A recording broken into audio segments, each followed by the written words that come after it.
was an interesting race to watch last Wednesday night. He's back. All right, you're back now. I love this. We're having some fun here. Look, we're going to end the show on a good note. We'll end the show with a technical nightmare. How you doing? You doing all right? I'm doing all right. Apparently better than my Wi-Fi. That's okay. I thought we were going to meet Charlie the dog for a second.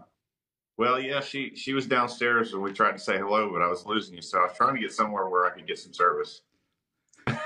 Technology, you know.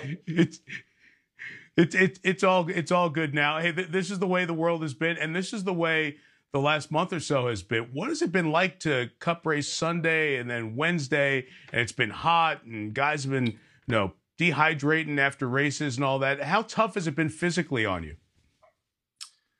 It's definitely been a little bit tougher than I think, most people are used to. But, for me, I've been good. I've felt, really good after these races. And I think it helps when your cars run good and you're fast. It keeps your mind off it. But, just trying to, really just trying to stay prepared for racing, twice a week by taking care of myself, eating healthy and drinking, lots of water. That's basically the key. So, I think we get, after years of doing this, you kind of figure out, little things to do here and there that help you. And the biggest key for me is just drinking lots of water all week.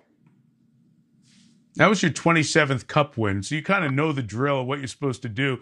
I was laughing as I kept watching you get out of the car on Wednesday night. You're like, do I wave? Do I really stand up here on the door? And what do I do? You were looking around like, somebody give me a clue here. How weird did it feel?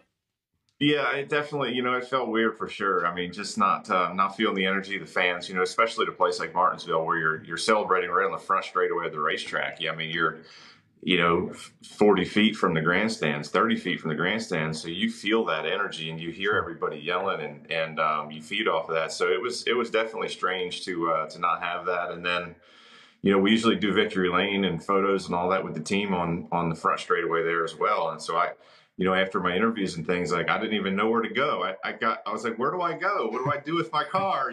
So it was kind of, it was a little bit strange to go do that and take the victory lane picture with the clock by myself and the mask. And, it's tough for everybody right now, but I really would have loved to have been able to celebrate with my team. That's probably one of my favorite parts about winning these races is just to celebrate with the team and thank them. But hey, it is what it is. Sure. I saw the grandfather clock. That's what you get for winning at Martinsville. You've got a couple of those now. It's a pretty unique and sweet little token for your victory, actually a big token. But it was an interesting evening because Martinsville hadn't done a night race with lights for the Cup Series.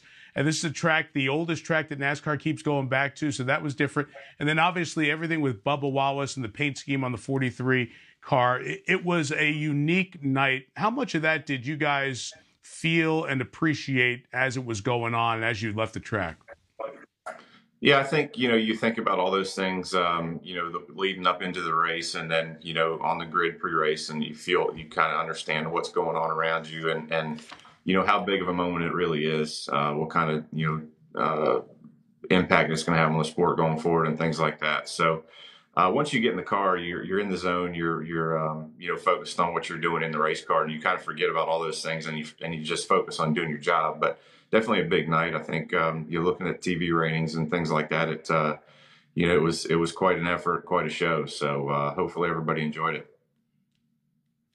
They stopped the cars Sunday for a message from NASCAR's leadership about NASCAR opening up its arms and trying to be part of the conversation.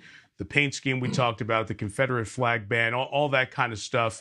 You're a guy who grew up in New Jersey, did not grow up necessarily in the South, but obviously living through all of this, you have a keen awareness of what's going on. What's your sense of this opportunity for your sport right now? Yeah, I think it's it's a big opportunity. I think NASCAR's taken all the right steps to make sure everybody that comes to our races feels, comfortable in what they're, where they're at, who's around them, how people act. It's, I definitely stand with NASCAR, their decisions and what they've done. And I know it's, it's a tough topic for a lot of people, but, I think for the sport going forward, for the future of our fans, I think it's the right way to go. Thanks for the adjustments to getting behind the camera instead of behind the wheel here to make this segment happen. Big Philadelphia sports fan, growing up about an hour outside of Philly. So hopefully we'll get your Phillies back on the field and the Flyers in the playoffs and the Sixers going, so you'll have other stuff to do in addition to driving every couple of days. Good luck in Miami this weekend. Yeah, thanks, Mike. That'd be great. I appreciate it. Take care. We appreciate you. Martin Truex Jr., the Cup champion, Series champ from 2017, runner-up the last couple of years. Hey, Motorsports fans, thanks for watching. Make sure you hit subscribe before you go for all the latest news and highlights across motorsports.